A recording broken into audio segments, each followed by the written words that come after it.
करते हैं number of element of order P in any group. If G be any group and P prime number है, तो सबसे पहले कोशिश करो फॉर फाइनाइट ग्रुप। अगर आपका यहां ऑर्डर ऑफ G से n फाइनाइट नंबर है एंड P प्राइम नंबर है, such that P divides order of G, तो यहां से इंप्लाई करेंगे कि there exists A belongs to G such that order of A is exactly equal to P order।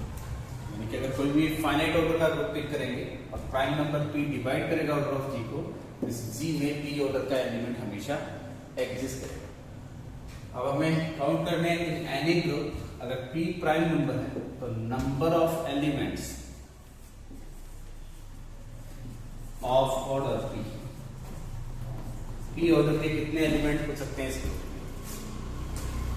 तो अगर P order of G को divide नहीं करेगा तो डज नॉट एग्जिस्ट, और अगर डिवाइड करेगा तो कितने होंगे ये डिसाइड करना। तो अज्यूम कर लेते हैं कि if P divides order of G, तो implies that there exists A belongs to G such that order of A should be equal to P। अगर A का ऑर्डर P है तो H डिफाइन कर सकते हैं which is a subgroup generated by P। तो इसमें एलिमेंट होंगे A square A to the power P minus 1 and A to the power P should be equal to identity। ये सारे एलिमेंट जो होंगे, क्योंकि इस ग्रुप का ऑर्डर P है तो order of element divides order of group, तो ये जितने भी एलिमेंट हैं इनका ऑर्डर एग्जैक्टली क्या होगा P, और कितने एलिमेंट मिलेंगे P माइनस 1।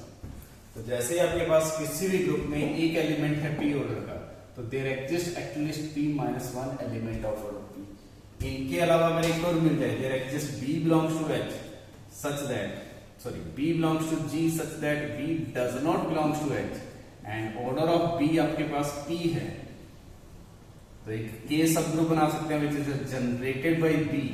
तो इसमें एलिमेंट होंगे B square up to B to the power P minus 1 and B to the power P should be identity. इन सारे एलिमेंट्स का ऑर्डर अगेन क्या होगा P ऑर्डर होगा, और कितने एलिमेंट मिलेंगे P माइनस 1। तो अगर आपके पास एक एलिमेंट मिल रहा है तो मिनिमम P माइनस 1। अब इन P माइनस 1 के अलावा एक और मिल गया तो अगेन P माइनस 1। तो number of element of order P in any group is always क्या लिख सकते हैं T इंटू P माइनस 1, और T यहाँ हो सकता है 0 1 2 3 यानी कि always multiple of P minus 1। ये एक इंपॉर्टेंट कंसेप्ट है, ठीक है। जैसे अगर मैं क्वेश्चन लिखता हूं कि ऑर्डर ऑफ G अगर 20 है और आपको काउंट करने हैं number of elements of order 5 in G, इस G में 5 ऑर्डर के एलिमेंट फाइंड करें। तो कैसे फाइंड करेंगे, तो उसके लिए सबसे पहले 5 डिवाइड्स ऑर्डर ऑफ G है, तो implies there exist at least 4 elements of order 5 by Cauchy theorem. एक 5 ऑर्डर का एलिमेंट मिलेगा और उस 5 ऑर्डर के एलिमेंट से एक साइक्लिक सब ग्रुप जनरेट होगा, और साइक्लिक सब ग्रुप जनरेट होगा तो उसमें 4 एलिमेंट्स होंगे जिनका ऑर्डर एग्जैक्टली 5 होगा, ठीक है। यानी कि अगर 5 डिवाइड करें इसको तो there exist A belongs to G such that order of A is 5, ये डिफाइन कर सकते हैं। और A का ऑर्डर 5 है तो एक H डिफाइन कर सकते हैं which is generated by A, और इसमें A square up to A to the power 5 is identity. ये जो 4 एलिमेंट होंगे इनका ऑर्डर क्या होगा 5। नेक्स्ट इनके अलावा अगर B एग्जिस्ट करेगा B belongs to G such that order of B भी 5 हो जाए एंड B जो है वो H में बिलोंग नहीं करेगी, यानी कि इन 4 एलिमेंट के अलावा कोई एक और ऑर्डर 5 का एलिमेंट अगर लेते हैं तो डेफिनेटली एक K कंस्ट्रक्ट कर सकते हैं which is generated bye B, जिसमें एलिमेंट आएंगे B square B cube B4 and B5 is identity. H सब ग्रुप होगा, K सब ग्रुप होगा। अब H इंटू K के बारे में, अगर H सब ग्रुप है G का, K सब ग्रुप है G का, तो सबसे पहला information H into K is a sub group of G if and only HK equal to K of H। और सेकेंड इंफॉर्मेशन, अगर H into K sub group भी नहीं है तो H इंटू K में जो नंबर ऑफ एलिमेंट आते हैं वो क्या होता है, order of H into order of K by order of H intersection. तो ये इंफॉर्मेशन इन जनरल ट्रू है, H के सब ग्रुप बने या नहीं बने। तो अगर ऐसे इंफॉर्मेशन का यूज करेंगे, यहाँ H का ऑर्डर 5, K का ऑर्डर 5, H इंटरसेक्शन K में सिर्फ आइडेंटिटी कॉमन है, तो H इंटू K जो होगा इसका कार्डिनलिटी क्या आ जाएगा, 5 into 5 by 1 which is 25, and H into K definitely subset of G होगा। G में कितने एलिमेंट आपके पास 20 एलिमेंट, लेकिन H इंटू K में कितने एलिमेंट आ गए 25, तो दिस इज कॉन्ट्राडिक्शन। तो यहाँ कोशी थ्योरम की हेल्प से 5 ऑर्डर ऑफ G को डिवाइड कर रहा है, तो G में एक एलिमेंट हमेशा मिलेगा जिसका ऑर्डर 5 होगा, और उससे एक H हमेशा कंसिडर कर सकते हैं जो साइक्लिक सब ग्रुप होगा जिसका ऑर्डर 5 होगा, यानी कि इस G के पास मिनिमम 4 एलिमेंट तो मिलेंगे। इनके अलावा अगर एक और मिल गया तो K कंस्ट्रक्ट हो जाएगा, और K कंस्ट्रक्ट होते ही देयर इज अ कॉन्ट्राडिक्शन, यानी कि ये बीच कभी भी एग्जिस्ट नहीं करेगा। तो कोई भी 20 ऑर्डर का ग्रुप पिक करोगे उसमें 5 ऑर्डर के कितने एलिमेंट होंगे, एग्जैक्टली 4 एलिमेंट्स। अब इसी चीज को हम जनरलाइज कर सकते हैं, जनरल स्टेटमेंट बना सकते हैं।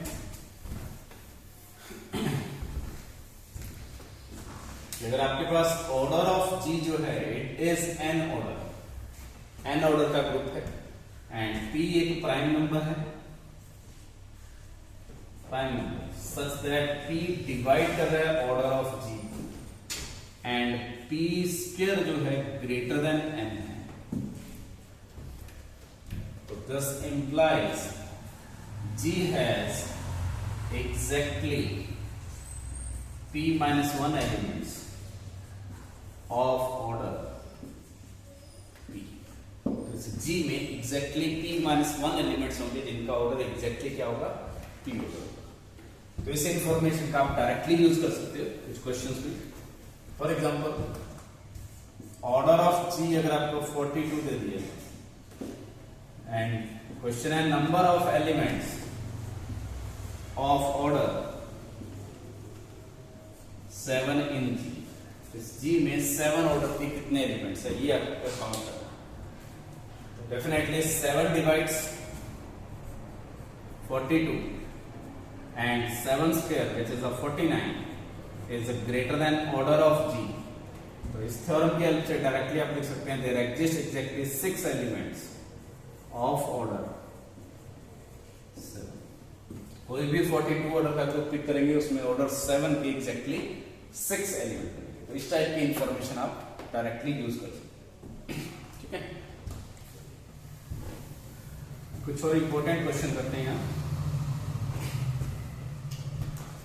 अब अगर आपके पास G भी एनी ग्रुप, कोई भी रैंडम ग्रुप और एक H सेट डिफाइन करता हूं, A belongs to G such that A to the power K is identity but A is not equal to identity। तो आपसे क्वेश्चन पूछा जाता है कि अगर K इवन नंबर है, और यहां जिम कर रहे हैं कि ऑर्डर ऑफ G जो है it is n, finite order का ग्रुप है। अगर K इवन है तो उस केस में number of element in H क्या होंगे, इवन होंगे या ऑड होंगे। सिमिलरली K अगर आपके पास ऑड नंबर है तो number of element in H क्या होंगे, ऑड या इवन, ठीक है। तो सबसे पहले तो if K is an even number,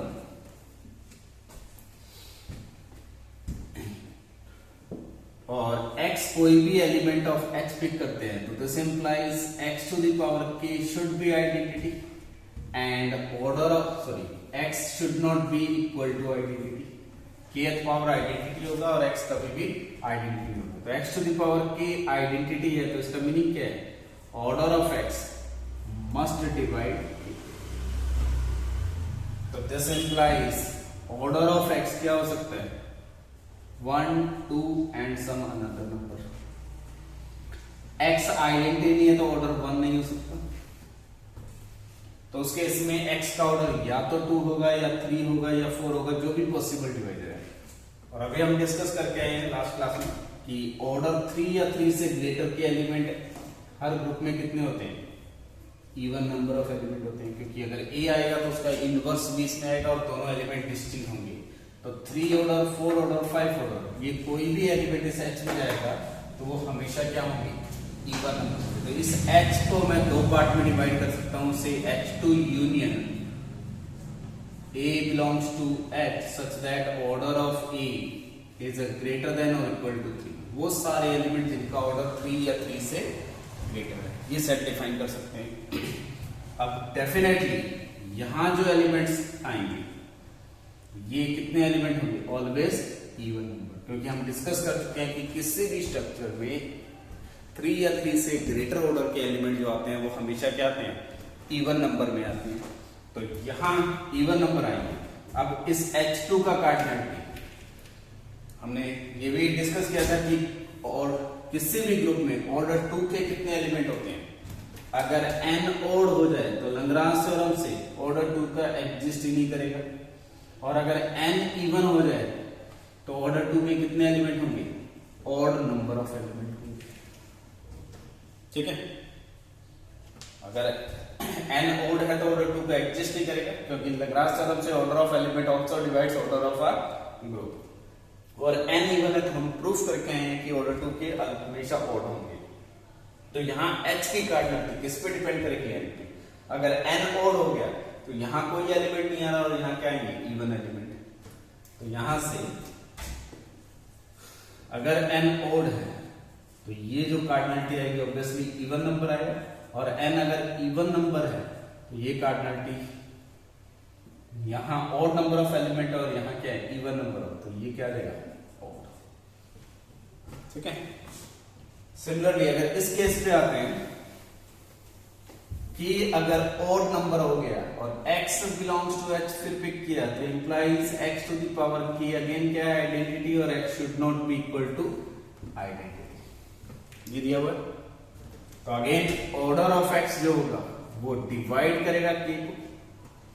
x identity नहीं है तो ऑर्डर ऑफ x कभी भी 1 नहीं हो सकता, और k ऑड नंबर है तो x का ऑर्डर 2 नहीं हो सकता, तो ये 2 नहीं हो सकता। तो इंप्लाइज ऑर्डर ऑफ x जो आएगा वो हमेशा 3 या 3 से ग्रेटर आएगा, यानी कि इस h में जो भी एलिमेंट आएगा उसका 3 या 3 से ग्रेटर ऑर्डर होगा।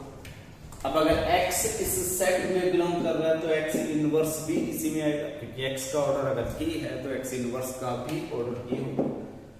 और अगर ऑर्डर 3 या 3 से ग्रेटर के एलिमेंट होते हैं तो वो सेल्फ इनवर्स का भी नहीं होते हैं। तो अगर x और x इनवर्स दोनों आ रहे हैं तो एलिमेंट हमेशा यहाँ क्या आएंगे, पेयर में आएंगे।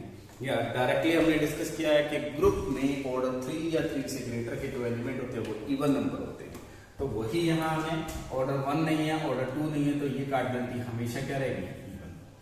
तो इस टाइप का कोई भी क्वेश्चन आता है तो आपको डिसाइड करना है कि इस स्ट्रक्चर में ऑर्डर 2 का एलिमेंट है या नहीं, उसके बेस पे आप इसके बारे में सारी इंफॉर्मेशन बता सकते हैं। ठीक है, जैसे एक पर्टिकुलर एग्जांपल लिख लेते हैं। अगर आपको दिया जाए ऑर्डर ऑफ G इज 2023 और H डिफाइन कर ले, A belongs to G such that A to the power 2005 is और 200 is equal to आइडेंटिटी।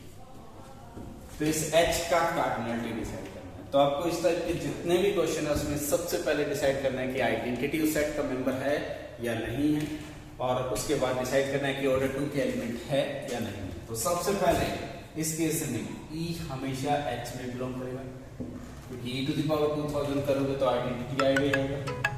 ठीक है,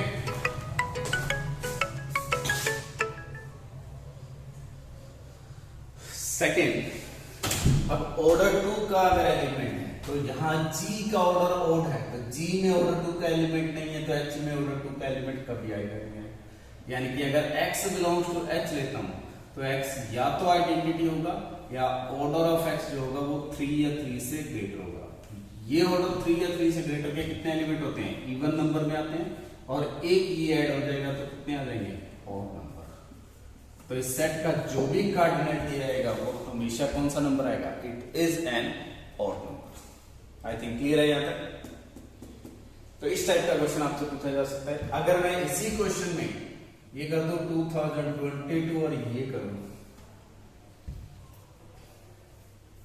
और 20 ये करते हैं, तो इस सेट का कार्डिनलिटी क्या होगा?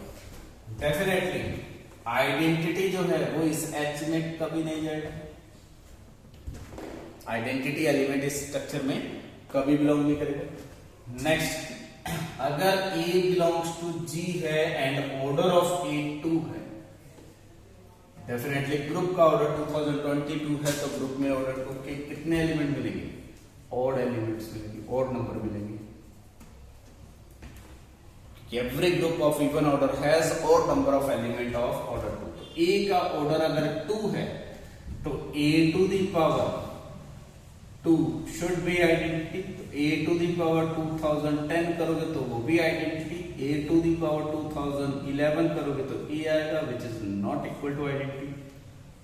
और A to the power 2011 not identity होने का मीनिंग क्या है, A कहां चला गया, H। तो इस केस में ऑर्डर 2 के जितने भी एलिमेंट है H में आएंगे, तो आइडेंटिटी कभी H में है नहीं। ऑर्डर 2 के सारे एलिमेंट H में आए, ऑर्डर 2 के कितने एलिमेंट मिलते हैं, ऑड। इसके अलावा जो कुछ आएगा वो हमेशा क्या होगा, इवन। तो ऑर्डर 2 के ऑड एलिमेंट हो गए प्लस इवन नंबर, तो ओवरऑल कार्डिनलिटी क्या होगी, ऑड कार्डिनलिटी। तो अगेन सिर्फ डिसाइड ये करना है कि आइडेंटिटी है या नहीं। अगर आइडेंटिटी और ऑर्डर 2 के एलिमेंट एक्सक्लूड कर दोगे तो सेट की कार्डिनलिटी हमेशा ऑड इवन नंबर आएगी। और अगर आइडेंटिटी नहीं है, ऑर्डर 2 के हैं, तो कार्डिनलिटी हमेशा ऑड आएगी। ठीक है, और आइडेंटिटी है, ऑर्डर 2 भी आ गया, तो आइडेंटिटी एक एलिमेंट, ऑर्डर 2 के ऑड नंबर आएंगे, तो टोटल कितने आ जाएंगे, इवन। तो इस टाइप का कंसेप्ट यहां पूछा जाता है। ठीक है, अब कुछ और प्रॉपर्टीज डिस्कस करते हैं।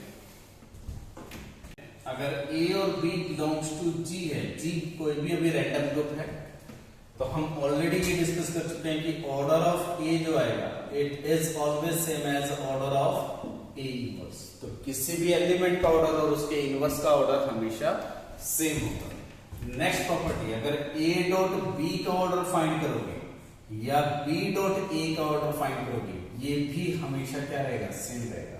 सिंपल सा लॉजिक है। अगर x डिफाइन कर लेते हैं a डॉट b और y डिफाइन कर लेते हैं which is b dot a, उस केस में अगर मैं a inverse x of a लिखता हूं तो ये क्या आ जाएगा, आपके पास y आ जाएगा।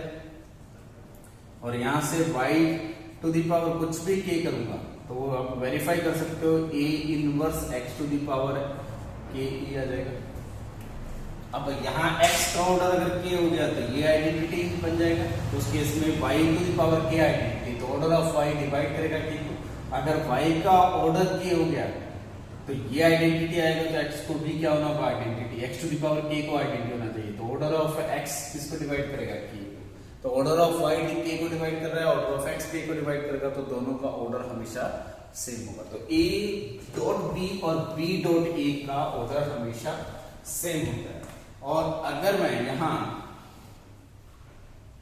a dot b equal to b dot a ले लूं, यानी कि एलिमेंट अगर कंप्यूट कर रहे हैं, तो इंपॉर्टेंट प्रॉपर्टी है order of a dot b divide करेगा LCM of order of a and order of b। इस एलसीएम क्वांटिटी को ये हमेशा डिवाइड करेगा, ये आपका इंपॉर्टेंट प्रॉपर्टी है। अगर मैं इस क्वांटिटी को k अज्यूम कर लेता हूं और ऑर्डर ऑफ a अगर r है, ऑर्डर ऑफ b s है, ठीक है, तो उस केस में ऑर्डर ऑफ अगर मैं a dot b to the power k करूंगा तो a dot b equal to b dot a है, तो इसको लिख सकते हैं a to the power k और b to the power k, और जो k है वो एलसीएम है, तो एलसीएम है तो r का भी मल्टीपल होगा, s का भी मल्टीपल होगा, तो ये क्वांटिटी क्या जाएगी, आइडेंटिटी। यहां से क्या प्रूफ हुआ, order of a dot b divides a। लेकिन ये प्रॉपर्टी कब ट्रू है, जब a और b आपस में कंप्यूट करेंगे। अगर a और b कंप्यूट नहीं करेंगे तो जरूरी नहीं है कि ये ट्रू होगा। ठीक है, और इसी चीज में एक इंपॉर्टेंट प्रॉपर्टी ये लिख सकता हूं कि अगर a dot B is the same as b dot A है and order of a something n है, order of b something r है, तो this always implies there exists C belongs to G such that order of C is equal to LCM of n and r। एक C element हमेशा बना सकते हैं जिसका order in दोनों element के ऑर्डर का एलसीएम हो जाएगा। बट ये भी प्रॉपर्टी कब ट्रू है? जब A और B कंप्यूट करेंगे, ठीक है। और इस प्रॉपर्टी की हेल्प से हम ये प्रूफ कर सकते हैं कि अगर G अबेलियन ग्रुप है और एक H डिफाइन कर लूं, A belongs to G such that order of A is finite, तो किसी भी अबेलियन ग्रुप में अगर मैं जितने भी एलिमेंट है जिनका ऑर्डर फाइनाइट है वो सारे एलिमेंट अगर कलेक्ट कर दूंगा तो उस केस में ये जो H आएगा it is a sub group of G। लेकिन ये प्रॉपर्टी किसी नॉन अबेलियन ग्रुप में ट्रू नहीं है। मैं आगे जाके ग्रुप ऑफ बाइजेक्शंस डिस्कस करूंगा जिसमें हम ऑर्डर 2 के एलिमेंट लेके इनफाइनाइट ऑर्डर का भी एलिमेंट बना सकते हैं। यानी कि A का ऑर्डर अगर फाइनाइट होगा, B का ऑर्डर फाइनाइट है, तो A डॉट B के ऑर्डर का फाइनाइट होना कोई जरूरी नहीं है। लेकिन अगर अबेलियन हो गया तो ऑब्वियसली इस सेट में आइडेंटिटी आएगा, ऑर्डर 1 होता है। A का ऑर्डर अगर n है तो उसके इनवर्स का भी ऑर्डर n होगा, वो भी इसमें आएगा। अब A और B अगर G के एलिमेंट है तो A डॉट B का ऑर्डर एलसीएम को डिवाइड करेगा और एलसीएम जो आएगा वो फाइनाइट नंबर का फाइनाइट आएगा। तो इसकी हेल्प से ये हमेशा क्या बन जाएगा? सब। अगेन अगर G अबेलियन नहीं दिया हुआ है तो this set need not be a सब। उसका एग्जांपल आगे जाके आपको मिल जाएगा। तो ये कुछ बेसिक प्रॉपर्टी थी ऑर्डर ऑफ एलिमेंट के बारे में एंड उसके बारे में इंफॉर्मेशन, ठीक है। हाँ जी, सो नेक्स्ट कुछ इंपॉर्टेंट रिलेशन और डिफाइन करते हैं। तो अभी तक हमने एक रिलेशन डिफाइन किया था जिससे कोसेट्स बनाए थे और उस कोसेट्स की हेल्प से हमने एक लैग्रांज थ्योरम प्रूव करी थी। तो मैं यहाँ दो न्यू इक्विवेलेंस रिलेशन इंट्रोड्यूस कर रहा हूँ जिसकी हेल्प से हम क्लास इक्वेशन और नॉर्मल सब ग्रुप आइडेंटिफाई करेंगे। तो G भी एनी ग्रुप, कोई भी रैंडम ग्रुप है, may be finite, infinite, cyclic, non cyclic, matter नहीं कर रहा है, ठीक है। S be a relation on G such that, एक रिलेशन डिफाइन कर रहा हूं G पे। कैसा रिलेशन है कि दो element A related to B होगा if and only there exist X belongs to G such that B को कैसे रिप्रेजेंट कर सकते हैं? X inverse A of X, ठीक है। तो डेफिनेटली कोई भी A belongs to G pick करूंगा तो E बिलोंग्स टू G हमेशा मिलेगा such that A is equal to क्या आ जाएगा आपके पास? E inverse A of E। तो इसका मीनिंग क्या है? A is related to itself, that is this relation is a reflexive relation. Similarly, अगर A रिलेट कर गया B से तो यहां से हमने क्या इंप्लाई किया? This implies S is reflexive।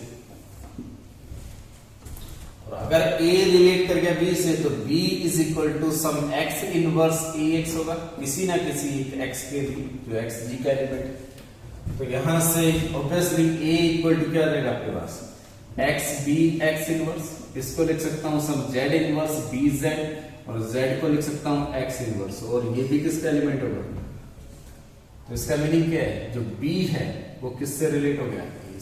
तो अगर A B से रिलेट हो रहा है तो implies B is also related to E। तो ये किसकी डेफिनेशन है? सिमेट्रिक रिलेशन की।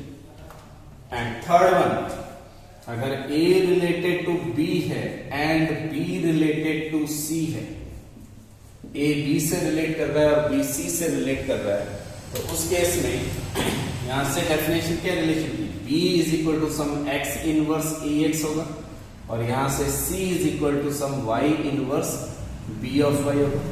इस b की वैल्यू यहां पुट करोगे तो c इज इक्वल टू आ जाएगा x inverse y inverse x inverse a of xy which is the same as xy whole inverse a of xy।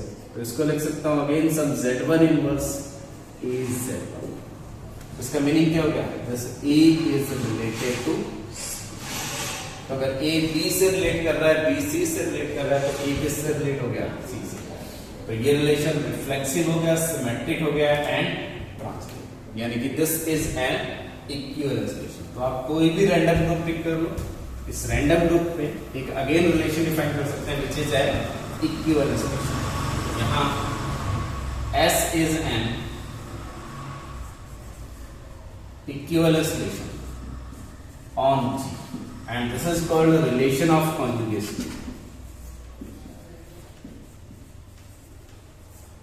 on G। और अगर equivalence relation है तो हर element के लिए इक्विवेलेंस क्लास बनेगी।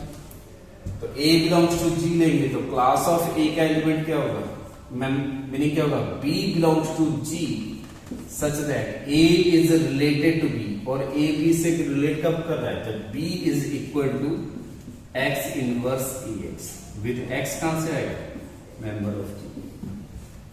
यानी कि यहां मैं क्लास ऑफ A को कैसे लिख सकता हूं, किस टाइप का एलिमेंट है, X inverse AX with X belongs to G। This is class and this class is called conjugate class. ठीक है, तो कोई भी रैंडम G पिक कर लो और इस G के रिस्पेक्ट में हमेशा एक ऐसा रिलेशन डिफाइन कर पाऊंगा, this is relation and this relation is called relation of conjugacy and इसके रिस्पेक्ट में जो इक्विवेलेंस क्लासेस आएंगे these are called conjugate class. और अगर यहां से मैं लिखता हूं B बिलोंग्स टू A, तो then this B is called conjugate of जो B आएगा it is called conjugate of. तो कॉन्जुगेट एलिमेंट की डेफिनेशन लिखनी है, तो B is the conjugate of A if B is equal to X inverse. I think ये clear है। और जो कॉन्जुगेट क्लासेस का यूनियन होता है वो किसको रिप्रेजेंट करता है, तो G is equal to union of a class of A, और यहाँ A कहां से बिलोंग करेगा, G से बिलोंग करेगा।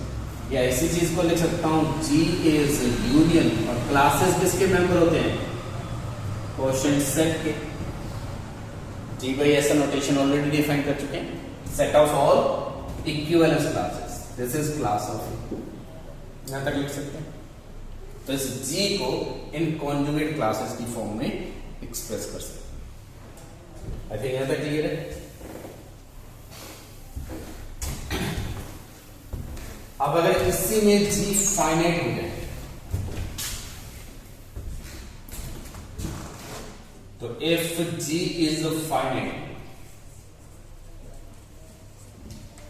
अगर G फाइनाइट ग्रुप है तो डेफिनेटली देयर एग्जिस्ट, ये कितनी क्लासेस हो सकती हैं, इनफाइनाइट हो नहीं सकती। अगर इनफाइनाइट नंबर ऑफ क्लासेस होगी तो G क्या हो जाएगा, infinite. There exist only finite number of classes, कुछ फाइनाइट नंबर ऑफ क्लासेस मिलेंगे। ठीक है, तो उसके इसमें अज्यूम कर सकता हूं class of A1, class of A2 and class of A, ये कुछ के नंबर ऑफ क्लासेस मिलेंगे। तो जो G आएगा it is a union of class of AI, या मैं यहां लिख सकता हूं I जो वेरी करेगा it is varying from 1 to K, class of AI लिख सकता हूं, क्योंकि नंबर ऑफ इक्विवेलेंस क्लासेस कुछ फाइनाइट नंबर ऑफ क्लासेस होगी, तो उनको मैंने class of A1, class of A2 और क्लास ऑफ AK से डिनोट कर दिया। तो दिस इंप्लाइज, और इक्विवेलेंस क्लासेस जो होती है वो आइदर आइडेंटिकल और डिस्टिंक्ट। तो यहां मैं डिस्टिंक्ट क्लासेस लेके चल रहा हूं, तो ये डिस्टिंक्ट होंगी। तो ऑर्डर ऑफ G जो आ जाएगा वो क्या आ जाएगा, summation I varying from 1 to K cardinality of class of AI, and this equation is called class equation।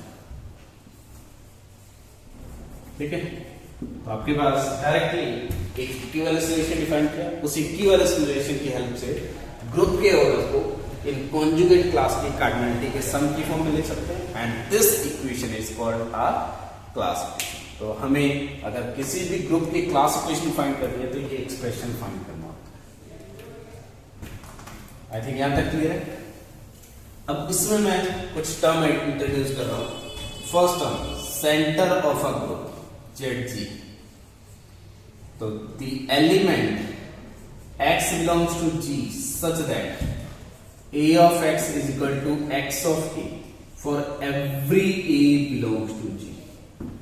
तो ग्रुप के वो सारे एलिमेंट जो हर एलिमेंट के साथ कम्यूट कर रहे हैं, तो this is called centre of G। और आप बाय डेफिनेशन चेक कर सकते हो by one step test, ZG जो होगा हमेशा सब ग्रुप ऑफ G होगा। ठीक है, इसी में एक और नोटेशन डिफाइन कर रहा हूं, n of a that is called normaliser of a in G। इसका मीनिंग क्या है? x belongs to G such that ax is equal to xa। इसमें और इसमें डिफरेंस क्या है? यहां हर वो सारे एलिमेंट जो सबके साथ कम्यूट कर रहे हैं उनका कलेक्शन जो होगा that is a member of centre और सेंटर बनेगा, और वो जो एलिमेंट जो सिर्फ किसी एक फिक्स एलिमेंट ए के साथ कम्यूट कर रहे हैं this is called normaliser of A in G। तो किसी एलिमेंट का नॉर्मलाइजर यानी कि उस एलिमेंट से कम्यूट करने वाले सारे एलिमेंट्स का कलेक्शन। ठीक है, तो अगर मैं एक नोटेशन डिफाइन करता हूं Na इंटरसेक्शन Nb, तो Na में जो एलिमेंट्स आएंगे the element which are commuting with A, वो सारे एलिमेंट जो A के साथ कम्यूट कर रहे हैं।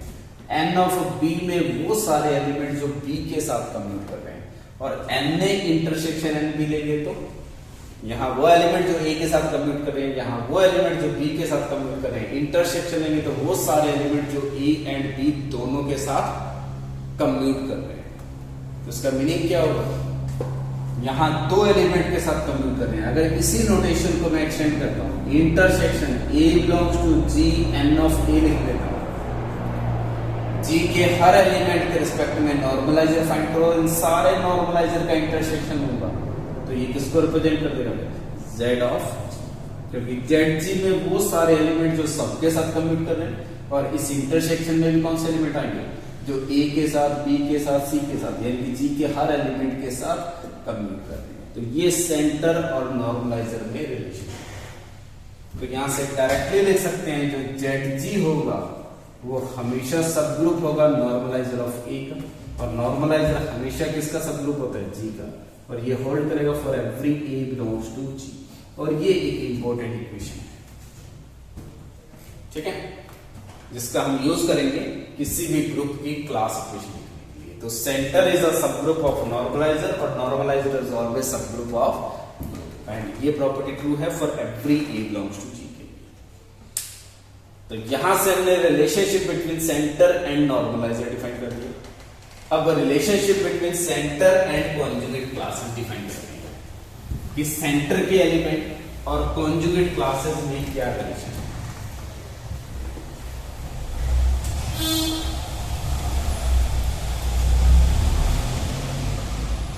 सो अगर A बिलोंग्स टू ZG है तो उसका मीनिंग क्या है? A of x is equal to x of A for every x belongs to G। तो इसका मीनिंग क्या होगा? x inverse ax is equal to a for every x belongs to G।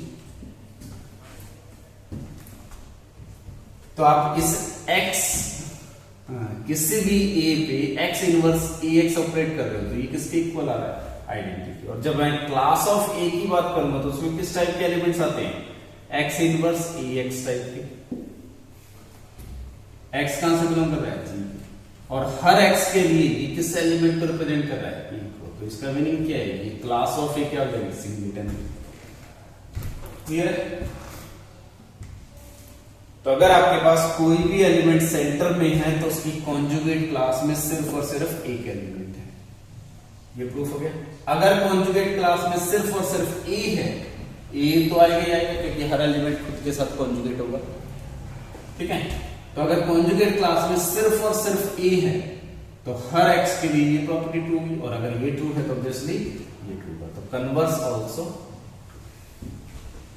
यहां से मैं डायरेक्टली लिख सकता हूं कि A belongs to ZG if and only if class of A is contained only A. और किसी भी क्लास में सिर्फ एक एलिमेंट होने का मीनिंग क्या है, इस ए के साथ जो कॉन्जुगेट आ रहे हैं वो खुद ए आ रहा है, तो that is a is self conjugate element.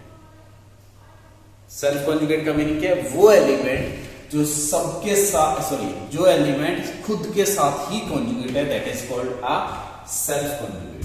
तो इसको लिख सकते हैं if and only if A is self conjugate.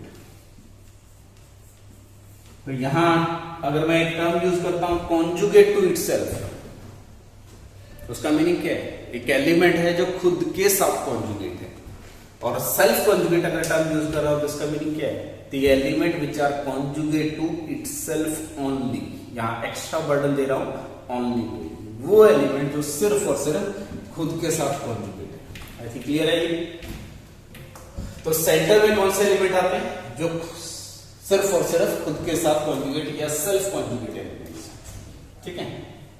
और इसी टाइप से ए अगर ZG का मेंबर है तो ऑब्वियसली ए जी के हर एलिमेंट के साथ कम्यूट करेगा, तो नॉर्मलाइजर ऑफ ए क्या हो जाएगा, जी हो जाएगा। क्योंकि नॉर्मलाइजर ऑफ ए में कौन से एलिमेंट आते हैं, जो ए के साथ कम्यूट कर रहे हैं, और यहां से ए जो है वो सबके साथ कम्यूट करेगा, तो it should be equal to G. और अगर n ऑफ ए जी हो गया तो इसका मीनिंग क्या है, जी का हर एलिमेंट इसमें है, और जी का हर एलिमेंट इसमें आने का मीनिंग क्या है, जी का हर एलिमेंट ए के साथ कम्यूट कर रहा है। क्लियर? तो ये एक इंपॉर्टेंट क्लियर है। और इन्हीं की हेल्प से मैं ये लिख सकता हूं कि अगर जी अबेलियन हो जाए तो ऑब्वियसली जी का हर एलिमेंट है सबके साथ कम्यूट करेगा, तो उस केस में जो जेड ऑफ जी सेंटर जो होगा वो जी को रिप्रेजेंट करेगा। और अगर जेड जी और जी सेम हो गया तो जेड जी में हर एलिमेंट बाकी सबके साथ क्या होता है, कम्यूट करता है, तो कन्वर्स होता है। तो group abelian if and only if centre and group both are same. और अगर ग्रुप अबेलियन है तो सेंटर और ग्रुप इक्वल है, और सेंटर और ग्रुप इक्वल है तो सेंटर का हर एलिमेंट सेंटर के हर एलिमेंट के रिस्पेक्ट में इस कॉन्जुगेट क्लास में कितने एलिमेंट आने हैं, ओनली वन। तो हर क्लास में सिर्फ और सिर्फ क्या आएगा, एक एलिमेंट। तो अगर मैं ये लिखता हूं कि if G is abelian group and order of G अगर मैं अज्यूम करता हूं n, तो this implies for every A belongs to G, जो क्लास ऑफ A होगा उसमें सिंगलेटन A आएगा। तो जो हमने क्लास इक्वेशन लिखी थी, order of G is equal to summation cardinality of class of E है, तो हर क्लास की कार्डिनलिटी क्या देगी, 1। तो ये क्या हो जाएगा, 1 + 1 + 1 + 1 ऑर्डर ऑफ G टाइम, जो भी G का होगा। तो जब आपको किसी अबेलियन ग्रुप की क्लास इक्वेशन लिखनी है तो सारे क्लासेस में सिर्फ और सिर्फ एक एक एलिमेंट आता है। This is the class equation. Simple, clear हो गया। नेक्स्ट, अगर G नॉन अबेलियन है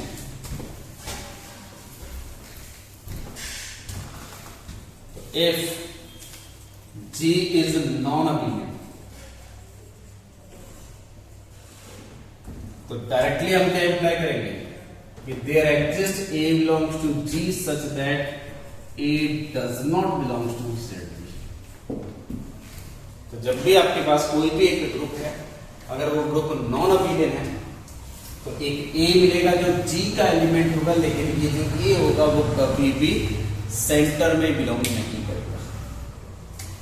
और अगर A सेंटर में बिलोंग नहीं कर रहा है तो डायरेक्टली मैं क्या लिख सकता हूं, नॉर्मलाइजर ऑफ A जो होगा वो प्रॉपरली कंटेन्ड होगा G, एंड जो सेंटर ऑफ G होगा वो प्रॉपरली कंटेन्ड होगा N में। क्योंकि अगर ये दोनों इक्वल हो गए तो ए हमेशा नॉर्मलाइजर में होता है, और अगर ए नॉर्मलाइजर में तो ये कहां चला जाएगा, सेंटर में, तो कॉन्ट्राडिक्शन। और इसी टाइप से Na और G इक्वल हो गया। Na और G कब इक्वल होगा, जब ए जो होगा वो जी के हर एलिमेंट के साथ कम्यूट करेगा, लेकिन ए क्या है, सेंटर का एलिमेंट नहीं है। तो मैं जब भी आपको ये प्रॉपर्टी दी हुई है, G is a non abelian group, तो हम हमेशा इंप्लाई करेंगे कि there exist A belongs to G with A does not belongs to Z G, and हम जो इक्वलिटी यूज करेंगे वो क्या होगी, ऑर्डर ऑफ जेड जी जो होगा, और जी इज अ फाइनाइट की बात कर रहा हूं, strictly less than order of this normaliser, strictly less than order of, तो जो सेंटर का ऑर्डर होगा वो नॉर्मलाइजर से लेस और इक्वल होगा, और नॉर्मलाइजर का ऑर्डर जो होगा वो सेंटर से क्या होगा, लेस और इक्वल होगा। तो ये जो यूटिलिटी है ये हम थ्रू आउट यूज करेंगे किसी भी ग्रुप की क्लासिफिकेशन, और सबसे इंपॉर्टेंट यूटिलिटी है क्लासिफिकेशन राइट डाउन करने की। फॉर एग्जांपल, अगर ऑर्डर ऑफ जी आपको मैं दे देता हूं 10 और जी लिख देता हूं नॉन अबेलियन, 10 ऑर्डर का ग्रुप है और ये नॉन अबेलियन ग्रुप है, ठीक है। तो इस ग्रुप के बारे में बताना है कि इसकी क्लासिफिकेशन क्या होगी। तो जैसे जी नॉन अबेलियन ग्रुप है तो सबसे पहला step, there exist A belongs to G such that A does not belongs to Z of G, और अगर ए जी का एलिमेंट है जेड जी का एलिमेंट नहीं है तो क्या इंप्लाई करेंगे, ऑर्डर ऑफ जेड जी जो होगा वो strictly less than order of normalizer of E, strictly less than order of, ठीक है, ये देख सकते हैं। यहां जी का ऑर्डर क्या है, 2 into 5, ठीक है। नॉर्मलाइजर का ऑर्डर क्या हो सकता है, लैग्रांज थ्योरम से order of normalizer divides order of G, तो ऑर्डर ऑफ नॉर्मलाइजर 1, 2, 5 एंड 10 ये चॉइसेस हो सकती हैं, लेकिन ये स्ट्रिक्टली लेस देन होगा तो 10 नहीं होगा, और ये strictly greater than order of G है तो 1 नहीं हो सकता। तो नॉर्मलाइजर का ऑर्डर या तो 2 होगा या 5 होगा, और अगर नॉर्मलाइजर का ऑर्डर 2 है तो सेंटर का ऑर्डर नॉर्मलाइजर के ऑर्डर को डिवाइड करेगा, क्योंकि centre is a sub group of normaliser. तो यहां 2 अगर ऑर्डर है तो सेंटर का ऑर्डर 1, अगर 5 है तब भी सेंटर का ऑर्डर क्या रहेगा, क्योंकि डिवाइड करेगा और लेस देन होगा। तो ये फिक्स हो गया कि जी कोई भी अगर नॉन अबेलियन ग्रुप है ऑर्डर 10 का, तो यहां से मैं डायरेक्टली बता सकता हूं कि ऑर्डर ऑफ जेड जी जो होगा वो हमेशा क्या आएगा, 1। और for all A belongs to, A does not belongs to Z G, जो order of normalizer of A होगा वो हमेशा या तो 2 होगा या 5 होगा। यानी कि कोई भी ऐसा एलिमेंट पिक कर लो जो सेंटर में नहीं है, उस एलिमेंट के साथ जो एलिमेंट कम्यूट करेंगे या तो एग्जैक्टली 2 ही एलिमेंट होंगे या 5 एलिमेंट होंगे। ये इंफॉर्मेशन आ गई इस ग्रुप के बारे में। और अगर मैं इस नॉर्मलाइजर और कॉन्जुगेट क्लास को रिलेट कर दूं तो कॉन्जुगेट क्लास के भी एलिमेंट आ जाएंगे, तो उसके लिए एक जनरल प्रॉपर्टी, फिर इस पे नेक्स्ट वर्क करता हूं। If G be any finite group, कोई भी एक फाइनाइट ग्रुप है, तो then order of G by order of N is always equal to और कार्डिनलिटी ऑफ क्लास ऑफ। ये एक इंपॉर्टेंट प्रॉपर्टी है, जब क्वेश्चन ग्रुप पढ़ लेंगे तब ये कवर हो जाएगी। तो order of G by order of normaliser is always equal to cardinality of class of. अब इस चीज का अगर मैं यहां यूज करता हूं, नॉर्मलाइजर का ऑर्डर क्या है 2 या 5 और जी का ऑर्डर क्या है 10, तो this implies cardinality of class of A, ये क्या हो सकता है, या तो 5 हो सकता है या क्या हो सकता है 2 हो सकता है। तो यहां से ये फिक्स हो गया कि 10 ऑर्डर का कोई भी नॉन अबेलियन ग्रुप पिक करो, उसके सेंटर में एक एलिमेंट है और हर कॉन्जुगेट क्लास में या तो 5 एलिमेंट आएंगे या 10 आएंगे। अब अगर आपको क्लास इक्वेशन लिखनी है इस ग्रुप की, तो 10 इक्वल टू कैसे लिखते हो, क्लासिफिकेशन का मीनिंग क्या, order of G is equal to summation sum I varying from 1 to some k cardinality of class of e, ये लिखना है। तो यहां जो फैक्टर्स आएंगे, अगर सेंटर का एलिमेंट हो गया सेंटर में कितने एलिमेंट है? एक, और वो कौन सा होगा? आइडेंटिटी। तो उसकी कॉन्जुगेट क्लास में कितने एलिमेंट आएंगे? ओनली 1। तो order of G that is 10, तो एक सेंटर में एलिमेंट है प्लस ये जो सम आना चाहिए 9 आना चाहिए, और बाकी जितने भी कॉन्जुगेट क्लासेस हैं उसमें या तो 5 या 2 एलिमेंट आने वाले हैं। तो अगर हर फैक्टर 2 2 2 हो गया तो ये सम कभी 9 नहीं होगा, तो गारंटी है कि एक फैक्टर 5 का आएगा। और अगर हर फैक्टर 5 5 5 हो गया तो सम अगेन 9 नहीं आएगा, तो एक फैक्टर 2 का भी आएगा। तो यहाँ क्या गया? 2 + 5, रिमेनिंग क्या बचा? ओनली 2। तो this is the class equation of any non abelian group of order 10। हमें नहीं पता कि कौन सा ग्रुप है ऑर्डर 10 का, लेकिन हम डायरेक्टली उसकी क्लास इक्वेशन लिख रहे हैं। ठीक है, सिर्फ इंफॉर्मेशन क्या है? It is a non abelian group. ठीक है, तो इस टाइप से आपको लिखना है। अब कुछ और इंपॉर्टेंट प्रॉपर्टी, जब भी आपको एग्जाम में क्लासिफिकेशन का क्वेश्चन पूछा गया है तो सबसे पहले कुछ वेरिफिकेशन करोगे। वो वेरिफिकेशन क्या होगी? जैसे हम ये लिखते हैं order of G is equal to, क्या लिखा था classification? Summation sum I varying from some K, या इसको लिख सकते हैं class of A belongs to G by S, जो क्वोशिएंट सेट है, cardinality of class of A. तो इसको मैं डिफरेंट फॉर्मेट में लिख रहा हूं। अगर ये जो ए है वो सेंटर में चला गया तो इस क्लास में कितने एलिमेंट होंगे? 1, तो उनको अलग कर देते हैं, बाकी एलिमेंट को अलग कर देते हैं। तो इसी चीज को मैं ये लिख सकता हूं, जैसे summation A belongs to Z G and cardinality of class of A plus summation A does not belongs to Z G and class of A कहां से बिलोंग कर रहा है? जी बाई एस से। तो कार्डिनलिटी ऑफ क्लास ऑफ ये लिख सकते हैं।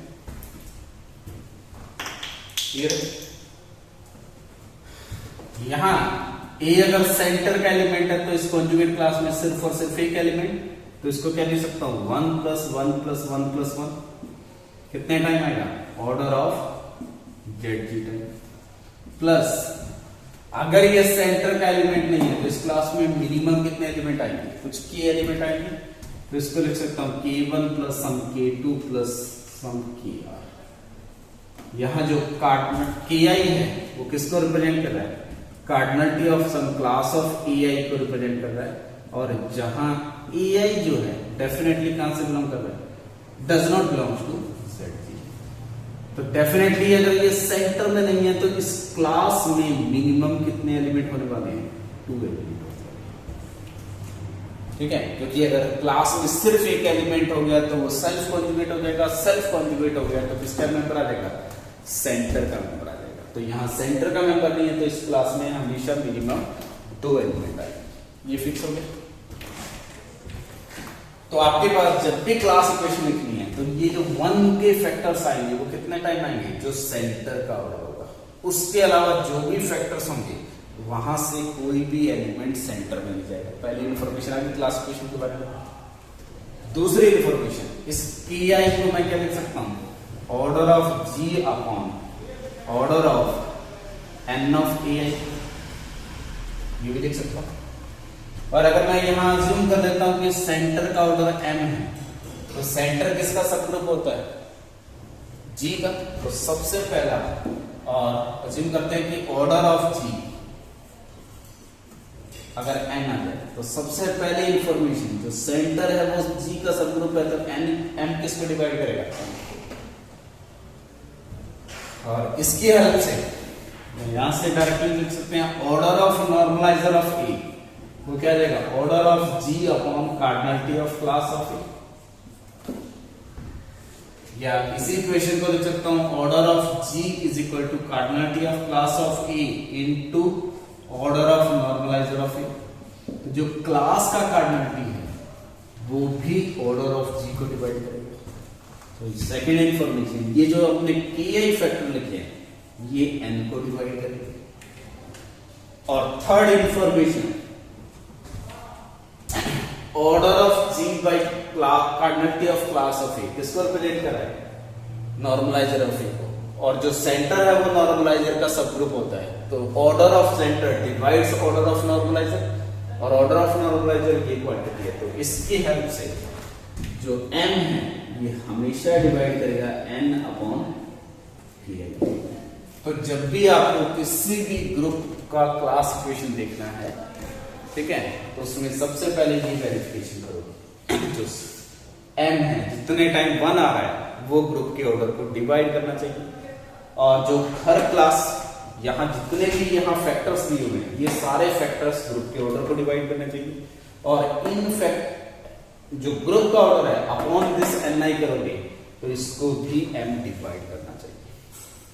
अगर ये तीनों इंफॉर्मेशन वैलिड हो रही है तो हम नेक्स्ट वेरिफिकेशन करेंगे। इसका मतलब नहीं है कि अगर ये तीनों ट्रू होगी तो हमेशा क्लास इक्वेशन बनेगी, तो बन भी सकती है और जरूरी नहीं है कि बनेगी, ठीक है। तो ये हमें हमेशा वेरीफाई करना है। अब मैं कुछ इंपॉर्टेंट एग्जांपल लेता हूं और उनकी क्लासिफिकेशन।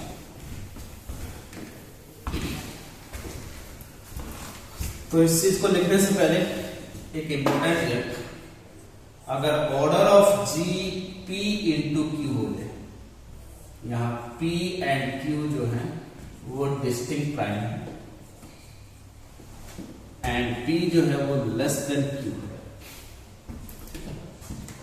इसमें first information, if P does not divide Q minus 1 तो always implies G is a cyclic group,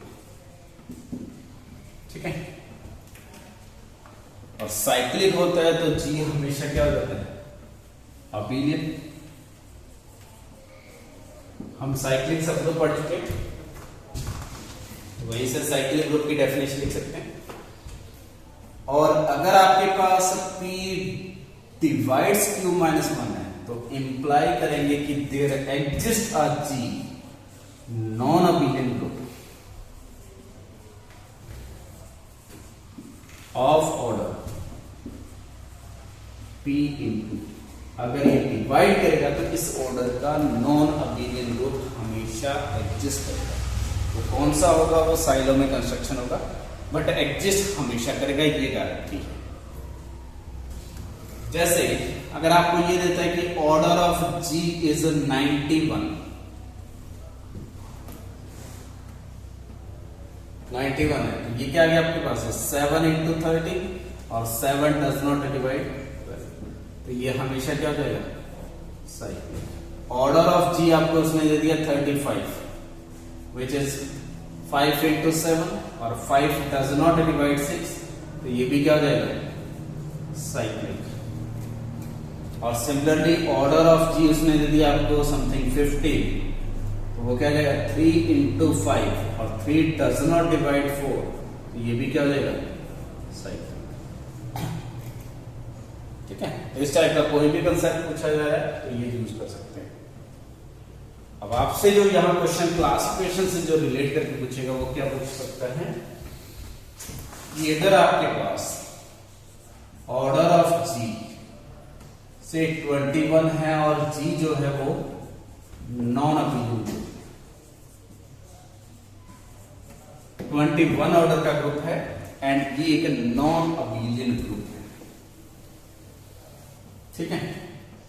तो उस केस में इसका क्लासिफिकेशन, तो अगेन जैसे ये नॉन अबेलियन ग्रुप दिया आपको, तो there must exist A belongs to G such that A does not belongs to ZG, और A ZG का मेंबर नहीं है तो order of Z of Z जो होगा वो strictly less than order of normalizer of A होगा and it is strictly less than order of G होगा।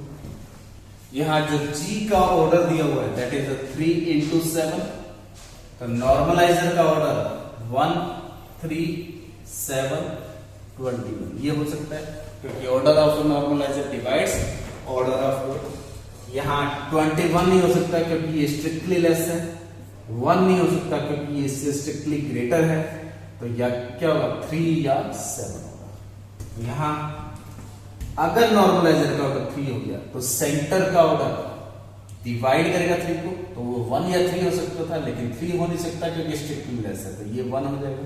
यहां भी सेम केस है, तो यहां से इंफॉर्मेशन क्या है, ऑर्डर ऑफ ZG जो आ गया वो हमेशा 1 आ जाएगा। और अगर कोई भी E does not belongs to ZG है तो order of normalizer of A जो होगा वो क्या होगा, या तो 3 होगा या क्या होगा 7 होगा। और इसी टाइप से for all A does not belongs to ZG है, तो cardinality of class of E वो किसको रिप्रेजेंट करता है? Order of G upon order of normalizer of E। Order of G 21 है, नॉर्मलाइजर ऑर्डर 3 या 7 है, तो ये क्या हो जाएगा 7 या 3। तो कोई भी अगर नॉन अबेलियन ग्रुप है जिसका ऑर्डर आपके पास 21 है, तो उसकी हर कॉन्जुगेट क्लास में या तो 3 एलिमेंट होंगे या कितने एलिमेंट होंगे? 7 एलिमेंट्स होंगे, ये फिक्स होगा। तो अब अगर मुझे क्लास इक्वेशन लिखनी है, क्लास इक्वेशन ऑफ G, तो यहां 21 इक्वल टू सेंटर में सिर्फ एक एलिमेंट है, रिमेनिंग जो फैक्टर होगा वो सम क्या होना चाहिए? 20। और यहां जो फैक्टर्स आ सकते हैं वो या तो 3 के फैक्टर्स होंगे या 7 के फैक्टर्स होंगे। सारे फैक्टर्स अगर 7 होंगे तो ओवरऑल सम कभी भी 20 नहीं हो सकता, तो गारंटी है कि एक फैक्टर 3 का आएगा। और अगर यहां सारे फैक्टर 3 के आ गए तो अगेन सम 20 नहीं हो सकता, तो एक फैक्टर हमेशा क्या आएगा? 7 का। 7 रिमेनिंग क्या बचा आपके पास? 10। तो अगेन कैसे फैक्टराइज कर सकते हो? 7 है। तो this is the class equation of any non abelian group of order 20। I think clear है। तो जब भी P into Q टाइप का नॉन अबेलियन ग्रुप भी बना है, तो इस मेथडोलॉजी से आप हमेशा उसकी क्लास इक्वेशन लिख सकते हो। ठीक है, नेक्स्ट मूव करते हैं। अगर ग्रुप का order P to the power K type का है, तो क्या इंफॉर्मेशन है? Order of G is something P to the power K। तो सबसे फर्स्ट इंफॉर्मेशन यहां की, ऑर्डर ऑफ ZG जो होगा वो हमेशा ग्रेटर देन और इक्वल टू P होगा। तो ग्रुप का ऑर्डर किसी P की पावर में, यहाँ P जो है वो प्राइम नंबर है, तो सेंटर में मिनिमम कितने एलिमेंट्स आते हैं? P एलिमेंट्स आते हैं, कि हमेशा ट्रू होगा। रीजन क्या है? जब आप क्लास इक्वेशन ऑफ G लिखोगे तो वो आ जाएगा P to the power K is equal to order of ZG। कितने टाइम 1 आएगा? 1 + 1 + 1। इसको क्या लिख सकता हूँ? Order of ZG plus cardinal summation A does not belong to ZG। यहां क्या होता है? Order of G upon order of N of E। ये लिख सकता हूं क्योंकि कॉन्जुगेट क्लास की कार्डिनलिटी है, तो उसको इससे रिप्लेस कर सकता हूं। यहां अगर A does not belong to ZG है, तो जो नॉर्मलाइजर ऑफ A होगा इसका order definitely strictly less than order of G होगा, which is P to the power K। तो यहां से order of normalizer of A जो होगा definitely P to the power some R होगा, और वो less than P to the power K होगा, क्योंकि प्रॉपर सब ग्रुप है। तो यहां से मैं डायरेक्टली लिख सकता हूं कि R जो होगा वो लेस देन K होगा। तो this implies order of G by order of Na जो होगा वो क्या देगा? P to the power K minus R, which is P into some T लिख सकता हूं, क्योंकि एटलीस्ट P एक फैक्टर कॉमन आएगा। तो यहां जो भी फैक्टर्स है वो क्या है? P का मल्टीपल है। तो ओवरऑल ये सम भी क्या होगा? P का मल्टीपल, और ये भी क्या है? P का मल्टीपल। तो ऑर्डर ऑफ ZG को क्या होना होगा? Multiple of. क्लियर है? क्योंकि यहां हर फैक्टर जो है वो P का मल्टीपल है यहां से, और अगर हर फैक्टर P का मल्टीपल है तो ओवरऑल सम जो आएगा वो P का मल्टीपल आएगा। ये भी P का मल्टीपल है, तो सेंटर को भी क्या होना चाहिए? ऑर्डर ऑफ सेंटर भी क्या होना चाहिए? मल्टीपल ऑफ P होना चाहिए। तो यहां इंफॉर्मेशन क्या है? अगर ग्रुप का order P to the power A है, तो उसके सेंटर में हमेशा P मिनिमम P एलिमेंट आएंगे, और हमेशा किसके मल्टीपल में आएंगे? P के मल्टीपल में आएंगे। अब इस चीज का यूज कैसे कर सकते हैं? अगर आपको ये दे दिया कि order of G is P square, P square order का कोई भी ग्रुप है, अगेन यहां P जो लेके चल रहा हूं वो प्राइम नंबर है, और if G is non abelian, P square order का ग्रुप है, लेकिन अगर वो नॉन अबेलियन ग्रुप हो जाए तो अगेन वही procedure, there exist A belongs to G with A does not belongs to Z of G। ए जी का मेंबर होगा लेकिन उसके सेंटर का मेंबर कभी नहीं होगा। और अगर ये सेंटर का एलिमेंट नहीं है तो जेड जी जो होगा वो प्रॉपरली कंटेन्ड होगा, या ऑर्डर ऑफ जेड जी जो होगा वो स्ट्रिक्टली लेस देन होगा order of normalizer of A which is strictly less than order of G. G का ऑर्डर पी स्क्वायर है, नॉर्मलाइजर का ऑर्डर 1 हो सकता था, p हो सकता था, p स्क्वायर हो सकता था, लेकिन strictly less than p square नहीं हो सकता। और g का ऑर्डर p स्क्वायर है तो सेंटर में मिनिमम कितने एलिमेंट हैं? p। सेंटर में मिनिमम p है, नॉर्मलाइजर का ऑर्डर सेंटर के ऑर्डर से स्ट्रिक्टली ग्रेटर है तो p भी नहीं हो सकता, 1 भी नहीं हो सकता। तो दिस इज कॉन्ट्राडिक्शन। ठीक है, तो यहां आपके पास कॉन्ट्राडिक्शन आ गया कि नॉर्मलाइजर डिफाइन नहीं होगा, तो ये ग्रुप कभी भी नॉन अबेलियन नहीं हो सकता। तो यहां से क्या प्रूफ हो गया? This implies G must be abelian group. तो every group of order P square is an abelian group. ठीक है, नेक्स्ट, अगर ग्रुप का ऑर्डर पी क्यूब मिल जाए तो उसके बारे में क्या क्या इंफॉर्मेशन है? Order of G P cube है, अगेन पी जो है यहां प्राइम नंबर है, तो उस केस में जी एक नॉन अबेलियन ग्रुप एग्जिस्ट कर जाएगा। तो मैं यहां अज्यूम क्या कर रहा हूं? जी शुड बी नॉन अबेलियन। तो अगर इसकी क्लास इक्वेशन लिखनी है आपको तो कैसे लिखेंगे? ये हम आगे जाके डिस्कस करेंगे। पी क्यूब ऑर्डर के हमेशा नॉन अबेलियन ग्रुप एग्जिस्ट करेंगे। तो इस ग्रुप की अगर मुझे क्लास इक्वेशन लिखनी है तो वो क्लास इक्वेशन क्या होगा? तो जी नॉन अबेलियन है तो procedure again same, there must exist A belongs to G such that A does not belongs to Z G, और ए जी का एलिमेंट है, जेड जी का एलिमेंट नहीं है, तो इसका मीनिंग क्या है? ऑर्डर ऑफ जेड जी, क्योंकि ग्रुप का ऑर्डर पी क्यूब टाइप का है तो ये एटलीस्ट पी तो होगा ही होगा। ये strictly less than order of normalizer of A which is strictly less than order of g। order of g exactly p cube है, तो नॉर्मलाइजर का order 1 p p square p cube. p cube हो नहीं सकता क्योंकि strictly less है, 1 और p नहीं हो सकता क्योंकि यहां ऑर्डर मिनिमम p है। तो नॉर्मलाइजर का ऑर्डर क्या होगा? Exactly p square. तो यहां से नॉर्मलाइजर का ऑर्डर p स्क्वायर है तो सेंटर में एग्जैक्टली कितने एलिमेंट आएंगे? p, क्योंकि ये स्ट्रिक्टली लेस होना चाहिए और इससे स्ट्रिक्टली ग्रेटर देन और इक्वल टू। तो कोई भी पी क्यूब ऑर्डर का ग्रुप पिक करोगे तो सबसे पहला information order of Z G जो आएगा वो एग्जैक्टली क्या आ जाएगा? Second information, for every A belong does not belongs to Z G, normalizer का ऑर्डर क्या है? Order of normalizer of A exactly P square. और अगर नॉर्मलाइजर में पी स्क्वायर है तो order of G by order of normalizer किसको represent करता है? Cardinality of class of A. तो for every A does not belongs to Z G, cardinality of class of A क्या होगा? Exactly P. तो यानी कि पी क्यूब ऑर्डर का अगर मैं कोई भी रैंडम ग्रुप पिक करता हूं तो उसके सेंटर में पी एलिमेंट है, हर नॉर्मलाइजर में पी स्क्वायर है जब भी ए सेंटर का मेंबर नहीं है, और हर कॉन्जुगेट क्लास में पी एलिमेंट है जब भी ए सेंटर का एलिमेंट नहीं है। ठीक है, तब अगर मुझे क्लास इक्वेशन लिखनी है पी क्यूब ऑर्डर की ग्रुप की, तो P cube is equal to क्या लिख सकता हूं? सेंटर में कितने एलिमेंट है? पी, और सेंटर के हर एलिमेंट की क्लास में एक एक एलिमेंट है, 1 + 1 + 1 कितने टाइम आ जाएगा?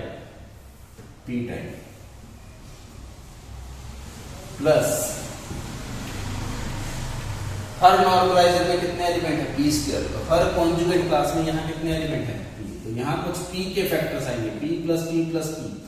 अज्यूम कर लेते हैं ये कुछ k टाइम आ रहा है, तो ओवरऑल इस इक्वेशन को सॉल्व करोगे तो p cube is equal to p + k × p। तो दिस इंप्लाइज जो k आ जाएगा वो क्या आ जाएगा? p square - 1।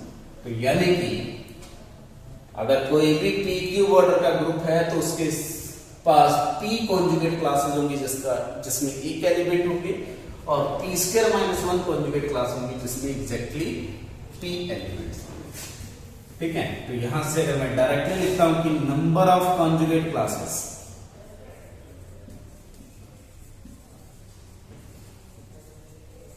इन जी, यहाँ जी जो है वो पी क्यू ऑर्डर का नॉन अपिलिंग ग्रुप है, तो वो क्या आ जाएंगे P square plus P minus one. P square minus one जो क्लासेस है विद पी एलिमेंट और पी क्लासेस है विद वन एलिमेंट। तो this is the number of conjugate classes. I think clear है। तो ये कुछ ओवरव्यू था अबाउट द क्लास क्वेश्चन और कुछ इंपॉर्टेंट एग्जांपल जो हमने डिस्कस करे for our class question. I think clear यहां पर।